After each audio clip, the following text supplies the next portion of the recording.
From New York, this is Democracy Now! Less than a week after the horrific murders of 8 people and the assault on the AAPI community in Georgia, while the flag was still flying half-staff for the tragedy, another American city has been scarred by gun violence and the resulting trauma. 10 dead in Boulder, Colorado. 8 dead in Atlanta, Georgia. 2 mass shootings in the span of a week. This cannot be our new normal. We should be able to feel safe in our grocery stores. We should be able to feel safe in our schools, in our movie theaters, and in our communities. We need to see a change because we have lost far too many lives. As the nation mourns, will lawmakers finally take on the gun lobby and pass gun control? We'll go to Colorado to speak with State Representative Tom Sullivan, who entered politics after his son Alex was shot dead with 11 others at the movie theater in Aurora, Colorado in 2012. Alex was celebrating his 27th birthday. Plus, we'll speak to longtime investigative journalist Frank Smythe, author of The NRA, The Unauthorized History. All that and more coming up. Welcome to Democracy Now!, democracynow.org, The Quarantine Report. I'm Amy Goodman. Calls are mounting to rapidly enact meaningful gun control reform after the second tragic mass shooting in under a week. The 10 victims of the massacre in Boulder at a King Soopers grocery store have now been identified as Denny Stong, Nevin Stanisic, Ricky Olds, Trelana Bartkowiak, Suzanne Fountain, Terry Leiker, Kevin Mahoney, Lynn Murray, Jody Waters, and Officer Eric Talley, who was one of the police officers who responded to the shooting. The suspect, 21-year-old Ahmed Ali Alawi Elisa, has been charged with 10 counts of first-degree murder and 1 charge of attempted murder. Police say he purchased an AR-556 pistol less than a week before Monday's massacre. Family members say they believe Elisa suffered from mental illness, including severe paranoia. President Biden called on Congress Tuesday to pass new restrictions on gun laws. I don't need to wait another minute, let alone an hour, to take common-sense steps that will save the lives in the future and to urge my colleagues in the House and Senate to act. We can ban assault weapons and high-capacity magazines in this country once again.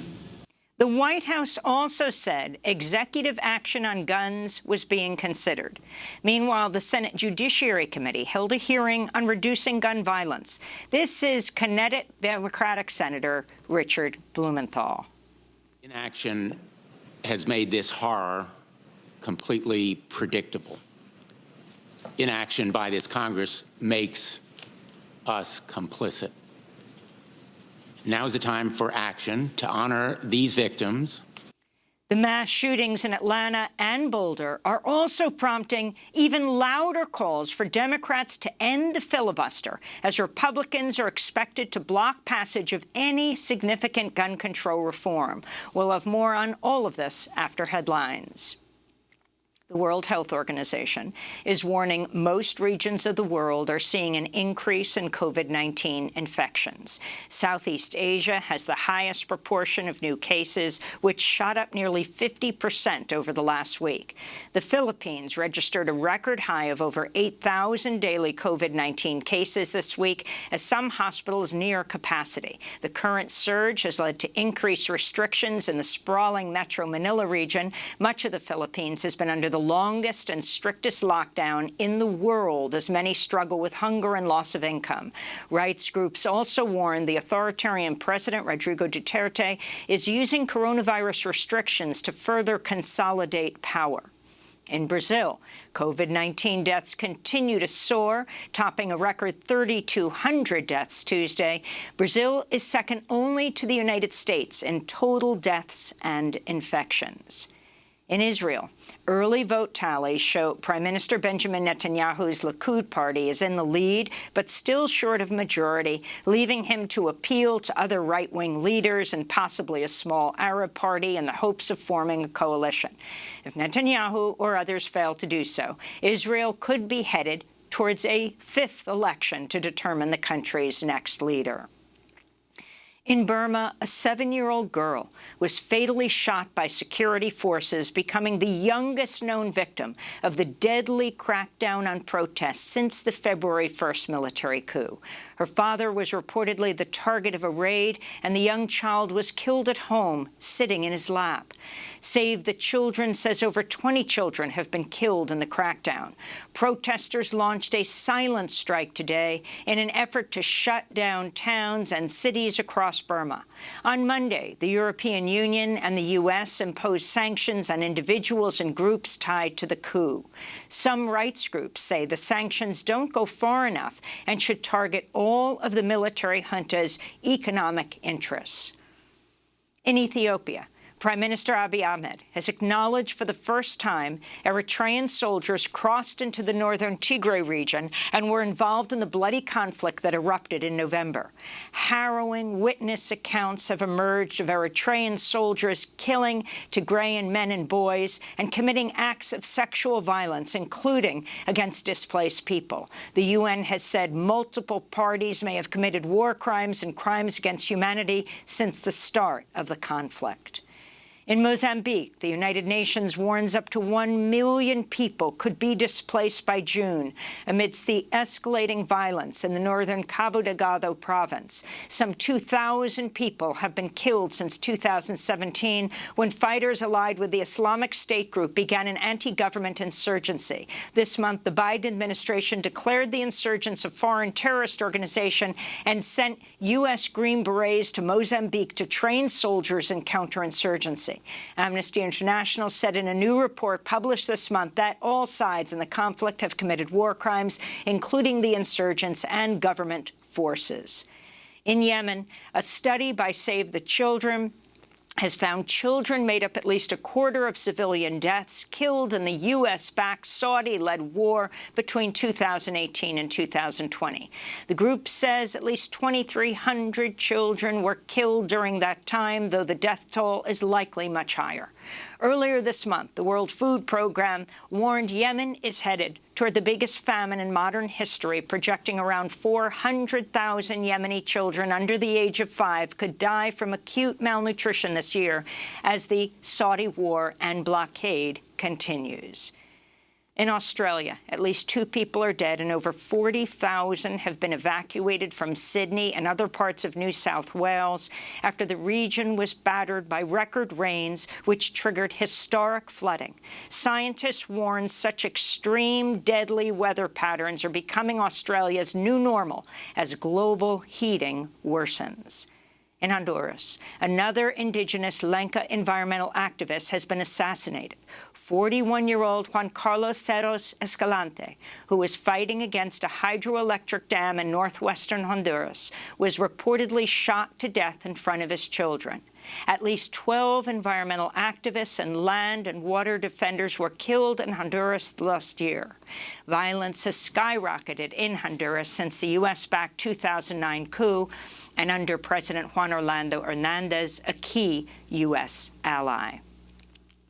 In Texas, 2 indigenous leaders who were forced to flee Guatemala in 2019 are denouncing the ongoing violence against indigenous land and water defenders and demanding justice for indigenous political prisoners and assassinated leaders.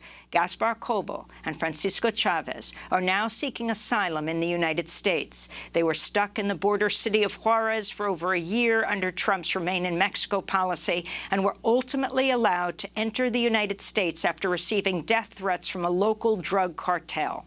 The 2 were recently released from an ICE prison in El Paso and held a virtual news conference. Nosotros no estamos aquí porque estamos en busca de mejores. We are not in the United States because we are searching for better living opportunities. We are here by force. The best opportunities should be in our communities, and these opportunities do exist in Guatemala. But sadly, we are unable to live there because Guatemala is a failed state. Chavez is a survivor of a 1982 massacre orchestrated by the U.S.-backed Guatemalan army officials, was a key eyewitness in the genocide case against dictator Efrain Rios Montt. Cobo has long advocated for survivors of the genocide. In Minneapolis, a jury has been selected for the trial of former police officer Derek Chauvin, accused of killing George Floyd May 25, 2020, by kneeling on his neck for over 9 minutes. The jury is made up of 1 black woman, 3 black men, 3 white men, 6 white women, and 2 women who identify as multiracial. Opening statements are set for next Monday. Here in New York, over 3,000 research and teaching assistants at Columbia University are on day 10 of their strike demanding fair wages, improvements to health care, and child care provisions. Workers are also asking for third-party arbitration in cases of harassment and discrimination. Democracy Now! Spoke to some of the strikers. Columbia, I think, likes people to have the impression that every course at this university is taught and made happen by an august, tenured professor who's been working here for 40 years and wears a tweed jacket. But in reality, this university does not work without graduate students.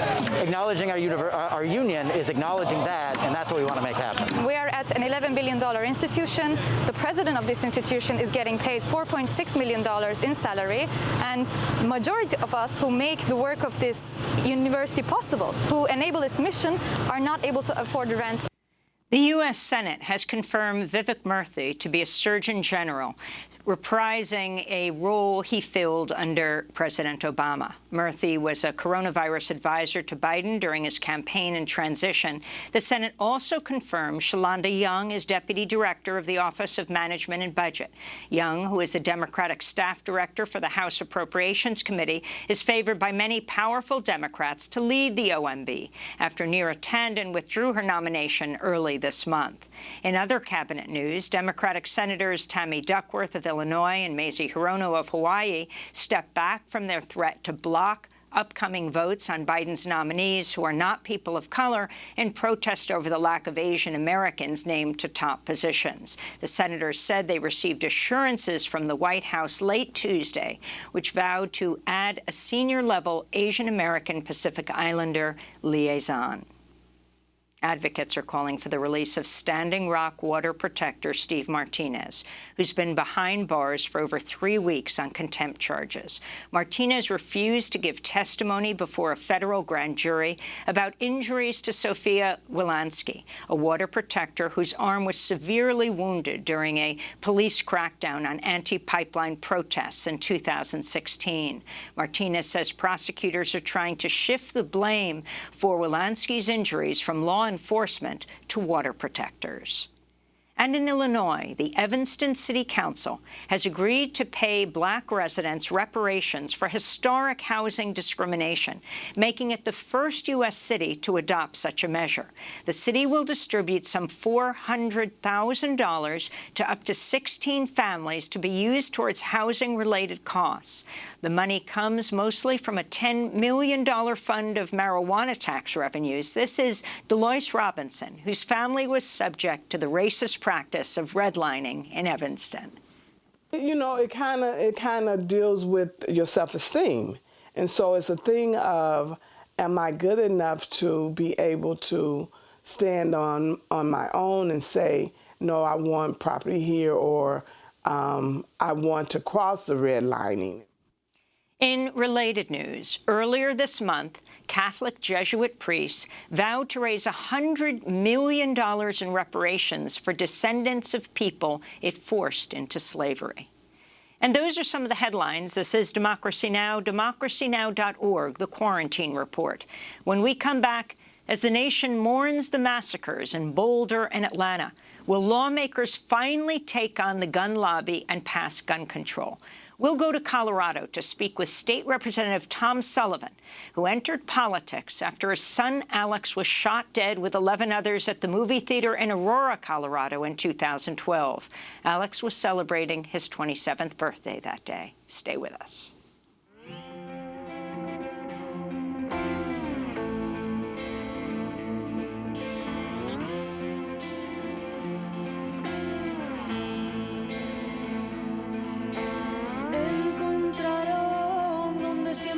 Supieron que estaban 45 cerebros y un corazón.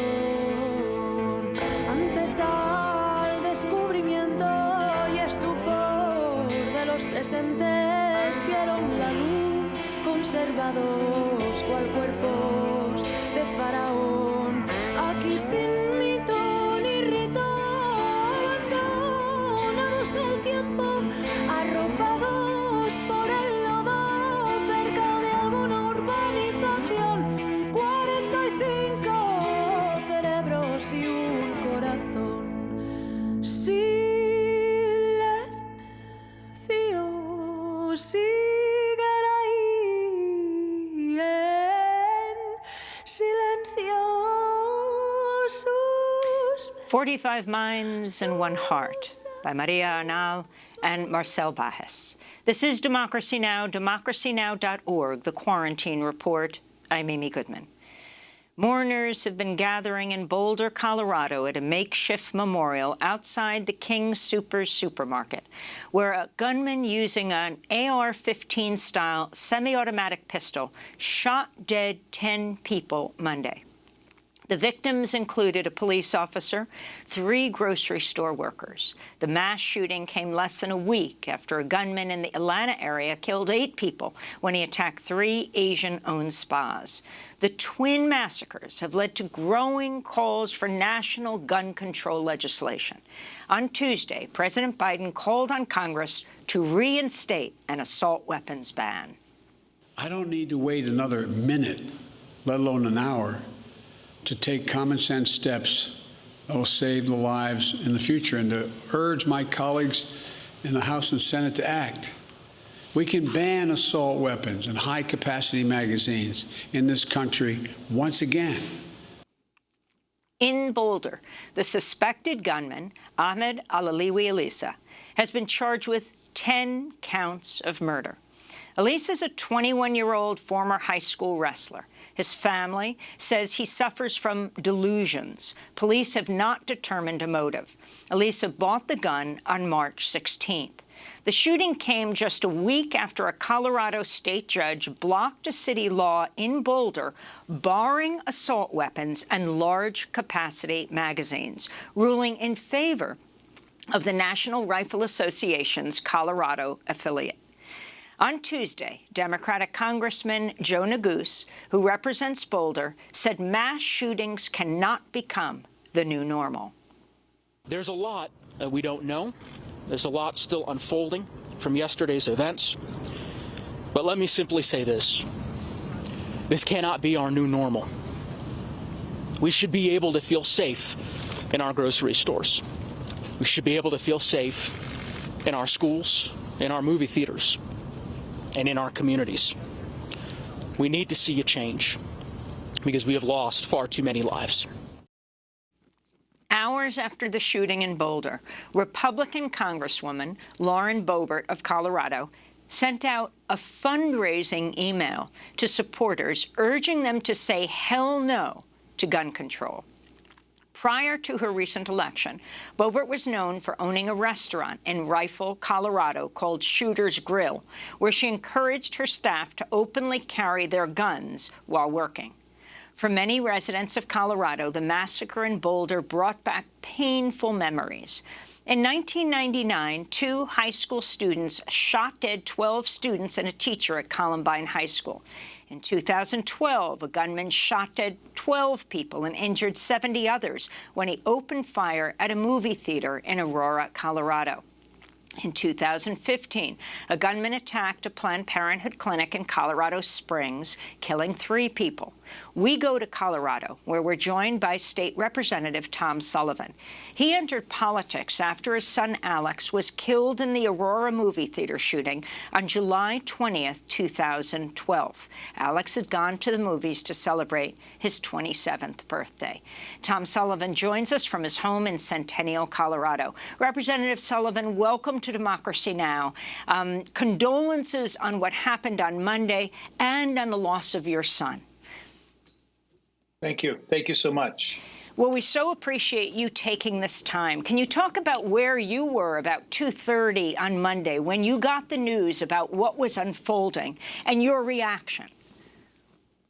Well, I was with a friend of mine. We were smoking cigars, watching NCAA basketball, watching the Pac-12 win again. And that's what the TVs were on, and wasn't really watching my phone or anything. It wasn't until the game was over, we got in the car, and all of a sudden, you know, I started seeing stuff. And then by the time I got home, you know, it was, okay, they're having a press conference, get ready. And then it was, okay, you know, here we go again. And it took me back to, you know, the day that it all happened to us. And so I get kind of frozen to the point to watch all of that, because I know that a lot of those people who have been impacted today were watching everything that was happening, you know, to my family and Alex's friends and all of that. And so that's what I was doing. I was watching and seeing how things progressed, and then, you know, knowing the timeline of what's ahead for everybody. Well, actually, let's go back in time. Let's go back to your son's 27th birthday, when he went into that late-night showing movie at the Aurora Theater. And you were not a politician then. If you can talk about what unfolded afterwards, your calls for gun control and what brought you into state politics. You ran, lost, ran, but ultimately you won against a very strong gun advocate. That's right. Yeah. Well, right afterwards, after the Aurora Theater massacre, then, you know, less than 6 months later, we had the Sandy Hook massacre. And then that's when that was the last time they had a big vote on trying to get background checks. So we were watching that unfold on TV. I was watching those parents and seeing what they were doing, going to Congress, handing out pictures of their children, talking about, you know, their children's lives, you know, the brothers and sisters of the teachers who were murdered that day as well, passing out, you know, pictures and stuff. And then here in Colorado in 2013, we actually passed 5 common sense gun violence prevention bills. We passed the background check bill. We passed limiting high-capacity magazines. We passed making people pay for their background checks, doing things about domestic violence, doing things about making people actually show up in front of somebody to get a concealed carry permit. We then had a trial that you know, finally got finished. And all during that time, I would show up at, you know, anywhere where I thought I could, you know, make my voice get heard. I had to go down to our state capitol and fight each year while they tried to repeal the common sense laws that we passed. And when the trial was all over, there was kind of a lull of time. And then I remember it was over Thanksgiving weekend. My daughter was headed overseas for a holiday, and I told her to give it some thought. I said, I think when you come back, I said, I'm going to run for office. I said, this is too much. And I actually just almost went down to the Democratic Party's door and kind of knocked on the door and said, okay, you know, I'm going to run. Which one of these, you know, do I run for the Senate or do I run for the House? And is there something I need to sign? Because I'm ready to get started. And, you know, that's what we did, and, you know, started putting things together and just, you know, worked our tails off, you know, learned a lot. People, you know, actually saw that, you know, the message that we're talking about can actually win elections. This is a very Republican district. My wife and I have lived here for 29 years. A Democrat has never won this seat here before. There were times Democrats didn't even run. There's statues down at the state capitol for former Republican legislators from this district.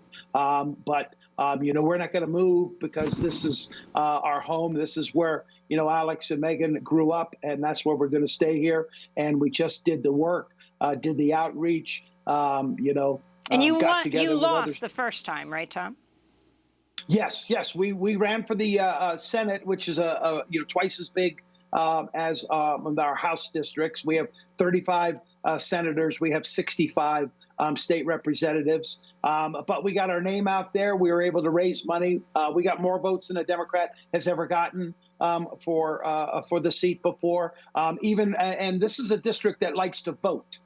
So these people are engaged in the process. And I mean, the Republicans had to spend over $1 million against me just to get me to just to make sure that their person won. I mean, they've never had to do that before. And I know our running helped other races because they had to divert resources to try and defend what had always been a Republican seat. And so you then ran for the assembly and you won, and they tried to recall you, and then you won again.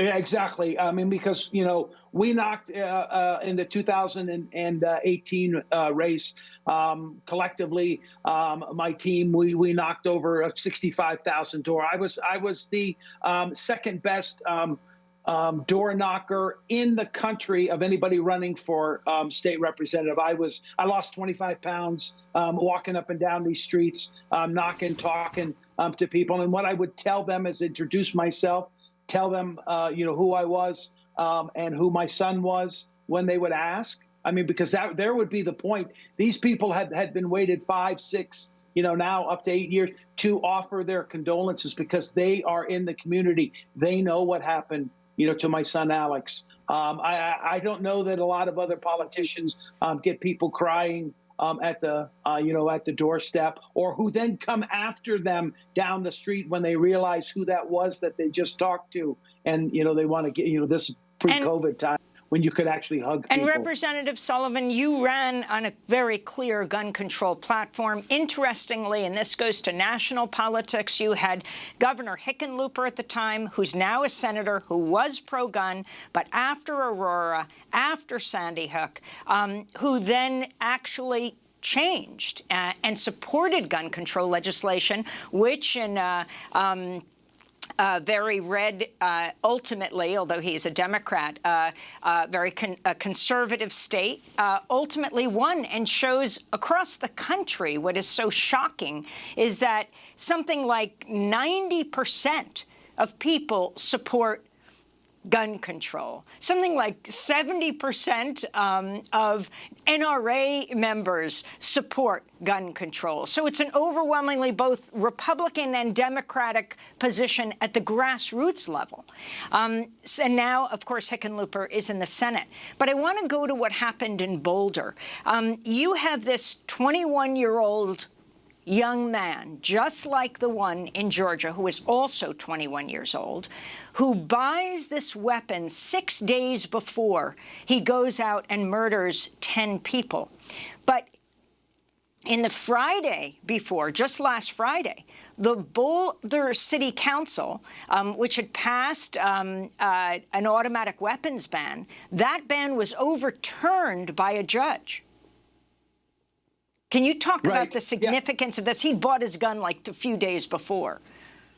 Right. Well, but then again, I mean, he could have gone, he lived in Arvada, which isn't Boulder County. He could have bought it. I mean, I don't know where he bought it. But if he bought it in a gun store down the street from his house in Arvada, that was fine. And then he can transport it into Boulder. All that was doing was making sure that you couldn't do it within, the county or the city limits, of Boulder. That's the problem. That's the problem that we're having. We have background checks. We have high capacity magazine limits here in the state of Colorado. But if you want to drive 20 minutes and go into Wyoming, you can buy whatever it is you want and come back down. That's why it is imperative that we get the federal government to partner with us on these types of things. Like you said, 90% of Americans are in favor of background checks. Yet the last time we had a vote on it, we could only get 56% of the sitting senators to vote on it.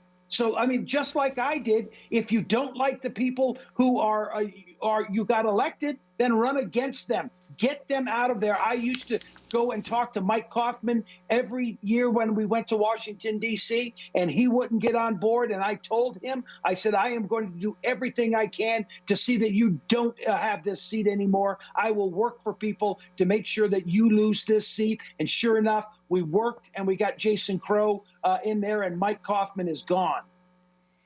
So let me ask you, Colorado has a high number of people who are survivors of gun violence, like yourself. I want to read to you from the Denver Post. A 2019 analysis by the Denver Post found Colorado had more mass shootings per capita than all but 4 states. The census-designated Denver Metropolitan Statistical Area had more school shootings per capita since 1999 than any of the country's 24 other largest metro areas. Why do you think this is the case? But of course, ultimately, Colorado is not alone, as we just read, from one mass shooting to another all over the country that has gone on for years. The United States is actually alone, exceptional in the world for this level of mass shootings.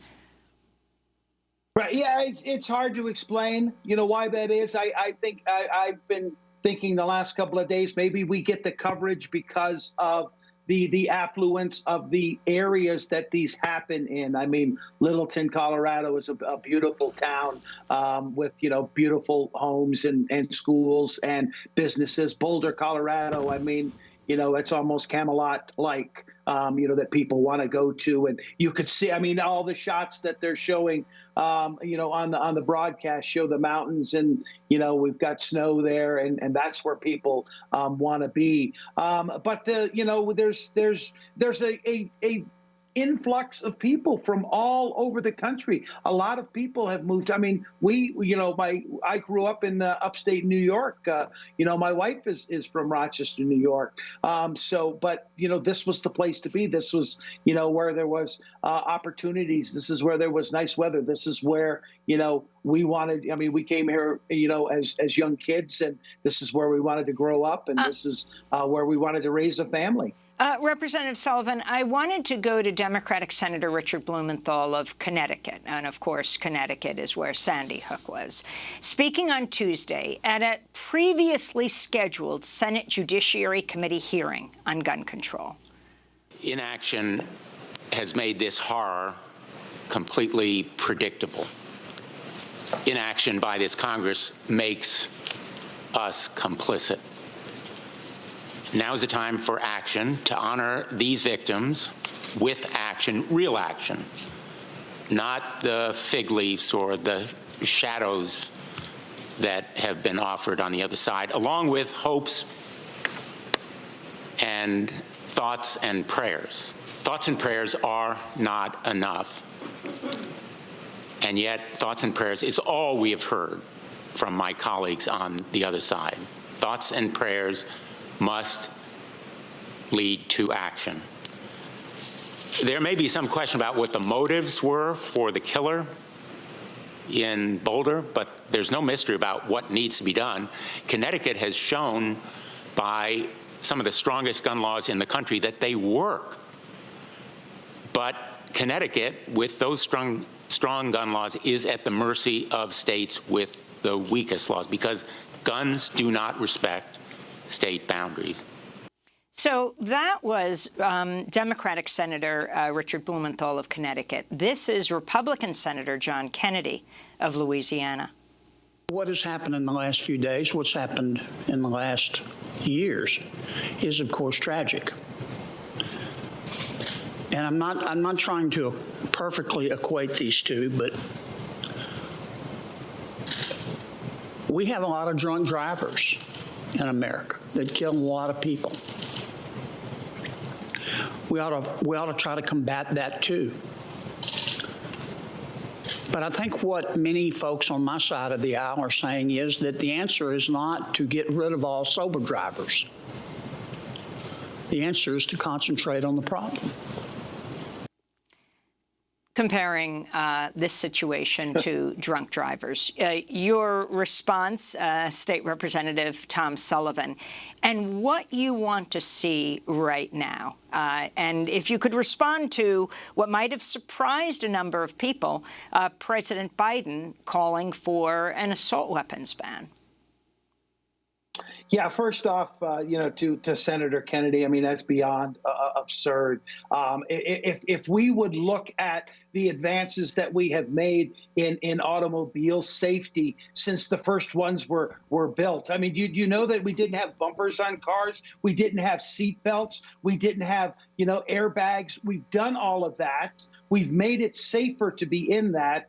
And the car industry is doing just fine. That's the same types of things we've asked from the gun industry to do. Make it safer to do type things. They'll still be profitable, and we can save lives. I mean, there was a big push against drunk driving. Now your bartender can't give you a beer if he thinks that you're intoxicated. But boy, if you look erratic and you look like you aren't thinking straight, and you go into a gun shop, as long as that credit card works, they're going to hand across the counter to you whatever it is you want. Okay, so there's no comparison between the two of those. As far as what President Biden said, yeah, we need help on the national level.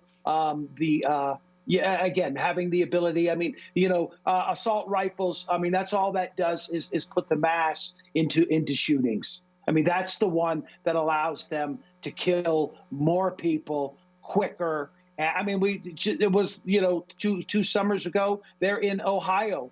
I mean, the guy had a 100-round drum hooked up to his firearm, and in 32 seconds he killed 35 people, and the police were right there.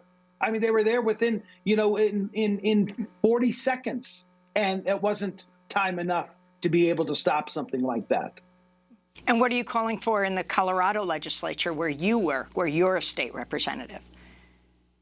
We just, yesterday afternoon, we passed out of a committee in the House a lost and stolen, to make sure that people who have their firearms lost or stolen report them, so that law enforcement knows the areas that these are happening at.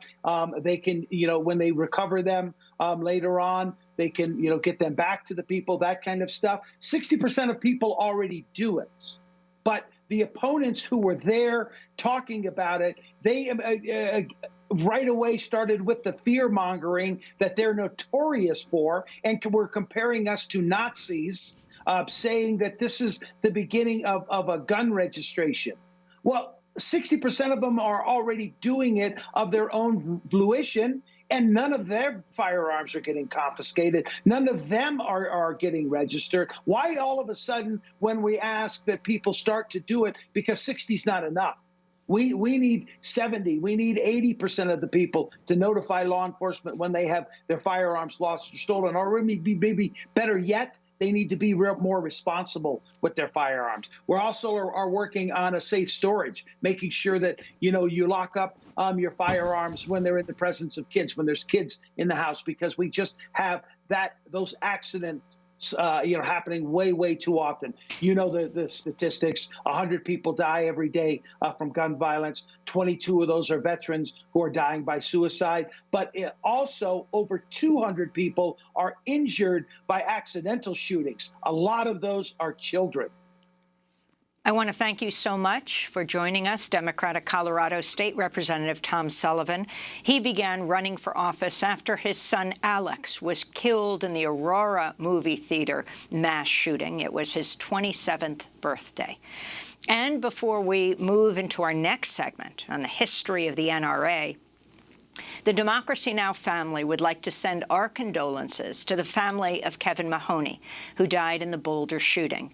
Kevin's daughter, Erica, interned at Democracy Now! In 2010. She's now the news director at KZU Public Radio in California. On Tuesday, she posted a message on Twitter that went viral. It read, "I am heartbroken to announce that my dad, my hero, Kevin Mahoney, was killed in the King Soopers shooting in my hometown of Boulder, Colorado. My dad represents all things love. I'm so thankful he could walk me down the aisle last summer." Erica went on to write, quote, "I am now pregnant. I know he wants me to be strong for his granddaughter." Kevin Mahoney was 61 years old. Next up, we speak to longtime investigative journalist Frank Smythe, author of the NRA, The Unauthorized History. Stay with us. And it ain't free,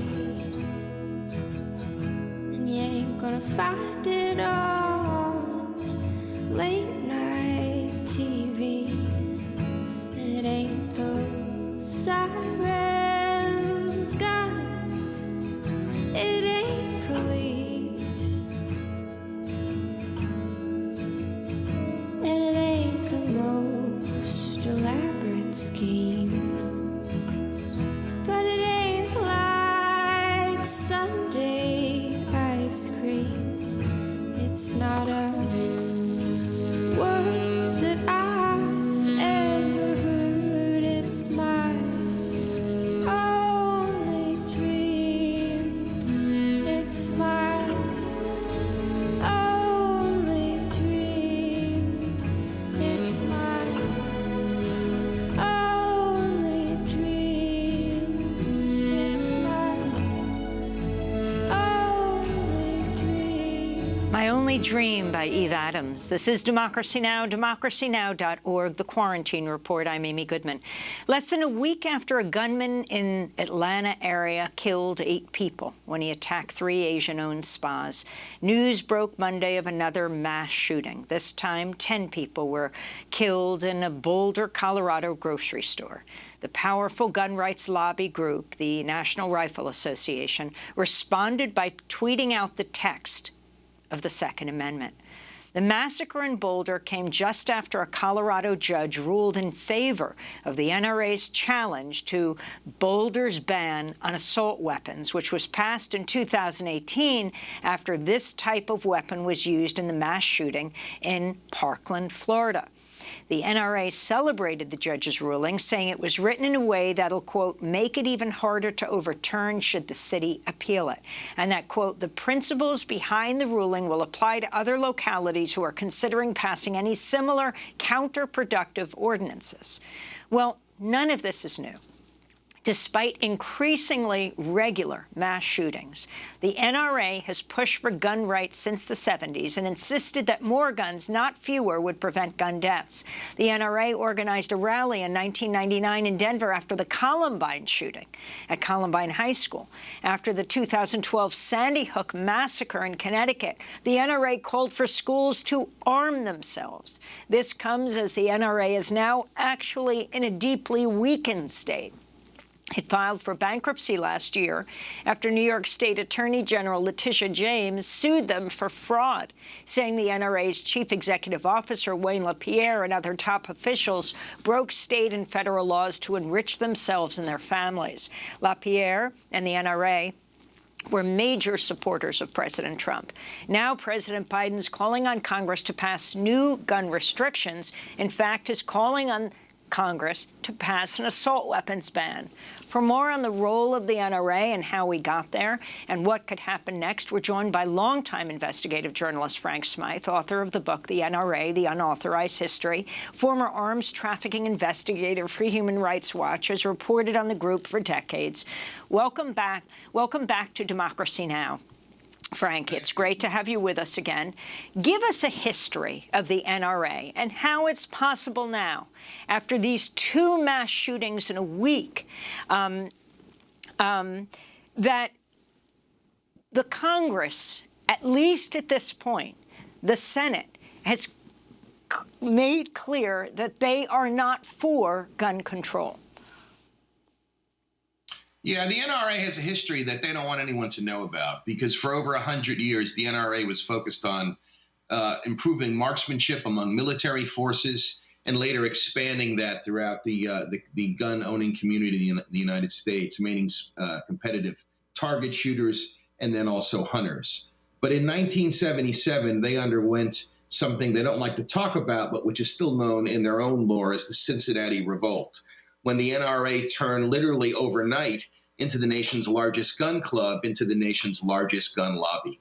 So since then, the NRA has put forth an ideology which says that you can't have a little gun control without sacrificing all your guns. And a little gun control, even background checks, can precipitate a slippery slide to disarmament and then all the way to genocide. And to support this theory, they've distorted the history of the Holocaust, falsely claiming that gun control was a significant factor in enabling the Holocaust. And they've also more recently falsely claimed that the early NRA helped defend freed slaves during Reconstruction against the Ku Klux Klan. These go beyond historical revisions and are in fact fabulous inventions, but they allow them to claim that gun control itself is racist, not them, and that gun control is not only racist, but it's actually genocidal. And the problem is, this is ridiculous, and no Holocaust scholars support this theory, or Reconstruction historians, their theory about freed slaves or their claim. But the problem is the modern NRA, even as it's waning, even as it looks like it's going to dissolve as we know it and reincorporate in Texas, even as it's being pummeled by the New York Attorney General lawsuit where the evidence originated from within the NRA with Oliver North. Despite all of this, the NRA's ideology is something that they've convinced the overwhelming majority of elected officials in the GOP, especially on the national level, to believe, along with many, if not most, of the 74 million people who voted for Trump's reelection. And that's the problem. They've convinced a great many people that even background checks, which LaPierre supported back in 1999, by the way, but they've convinced people that even background checks pose an existential threat to their freedom and ultimately their lives. And this is the obstacle that Democrats and the Biden administration and other gun reformers face going forward. So, and yet, the NRA is at its weakest point ever. It declared bankruptcy last year. And you couple that with the overwhelming support, Republican, Democrat, at the grassroots level in this country, even of the NRA membership, for gun control. The NRA filed for bankruptcy, but this is a way of trying to escape the New York Attorney General lawsuit, right? But the thing to keep in mind, the NRA is weaker than it's ever been in the modern era, right? They had financial problems in prior centuries.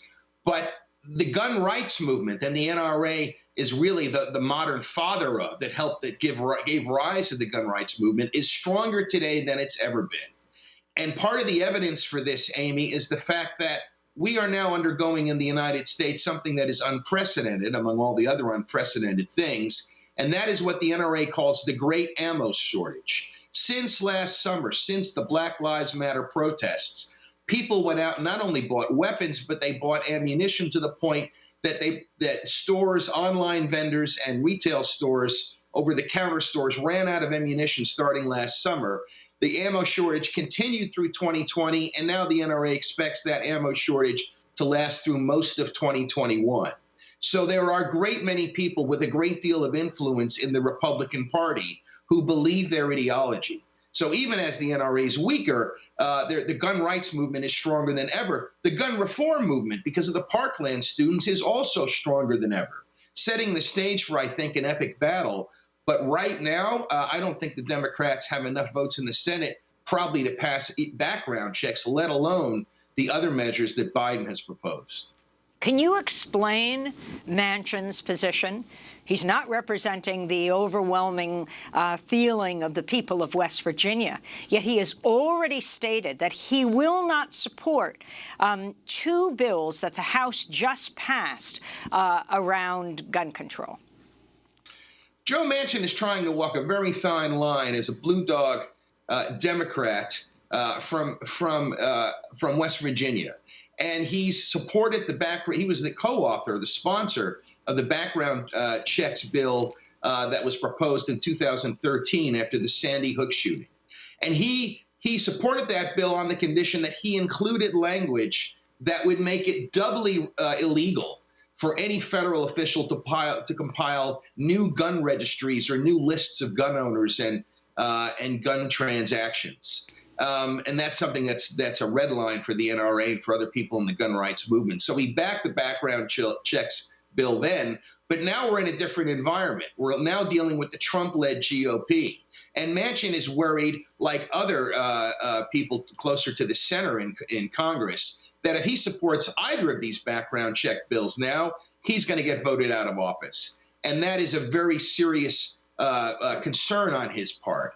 And the problem is, even though there's more support for gun reform now than ever before, the gun rights movement is invigorated, and they now see the combination of the pandemic as well as the Black Lives Matter protests, which I think put a great deal of fear, irrational fear, but fear into the minds of many Americans, has led to a state where now the NRA has gotten what it's always wanted, which is blanket opposition from a great many people in Congress to even the most seemingly benign and really symbolic steps forward for gun reform. Frank, I wanted to go to Georgia Senator Reverend Raphael Warnock, who was speaking on NBC's Meet the Press Sunday after the shooting in the Atlanta area that killed 8 people, including 6 Asian American women.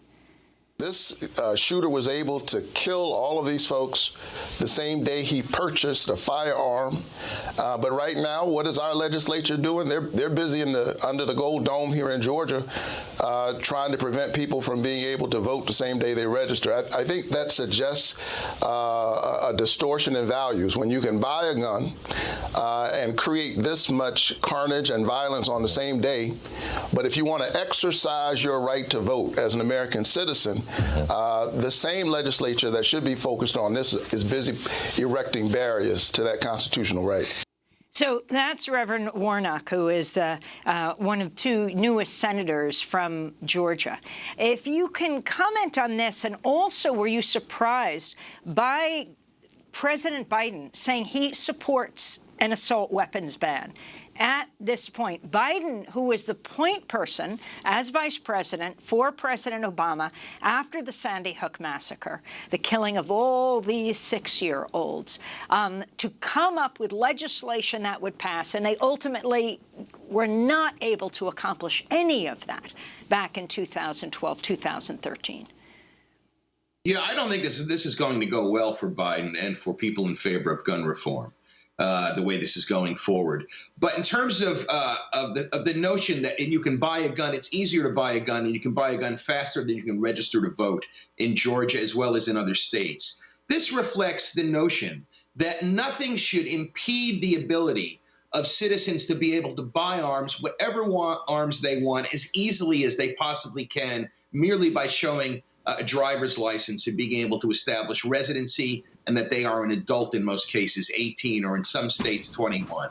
That is what the gun rights movement wants. They want no impediment to be able to buy firearms. And going back to your last guest, Representative Sullivan, the reason they want this firepower is they want to be able to fight criminals as well as armed mobs. And the Rodney King riots and scenes from that back in 1992 are iconic and still loom large for people in the gun rights community. And they also want to be armed to be able to fight government forces, including law enforcement. So they want to have the same level of firepower as police do. That's why they want AR-15s. And they do not care. It's the price of freedom as far as they're concerned. If kids get killed, first graders get killed in Connecticut, or women and others get shot in Atlanta, or people get killed in a supermarket in Boulder. That doesn't matter as long as they have access. So most Americans don't buy this, but that's a dominant view. Go ahead, sorry. Well, I want to go to Rebecca Peters. She led the movement in Australia to change gun laws after a gunman killed 35 people in Tasmania in April 28th, 1996. I mean, this is so significant. You have a gun-loving nation, but the laws effectively ended mass shootings in Australia. I spoke to her a few years ago. We had in those days a series of massacres. We had a massacre about once a year, and each time it was there was an outcry. There was a lot of grief and anger and discussion about what should happen and pressure on the politicians. But each time the politicians had said, well, this shouldn't be, everyone agreed it shouldn't be a party political issue, but neither of the major parties was prepared to move first. And so I suppose that the thing that happened was the electoral the electoral makeup of the government favored us at the time. We had just had a new government elected. It was a conservative government. And in a sense, it's easier for a conservative government to change the gun laws because they are more, the Conservative Party was seen more as the natural ally of the gun lobby. But really, you know, people die the same, whatever party they vote for. And so, but we thought it was particularly courageous of the Conservative Prime Minister to say, I'm going to deal with this once and for all.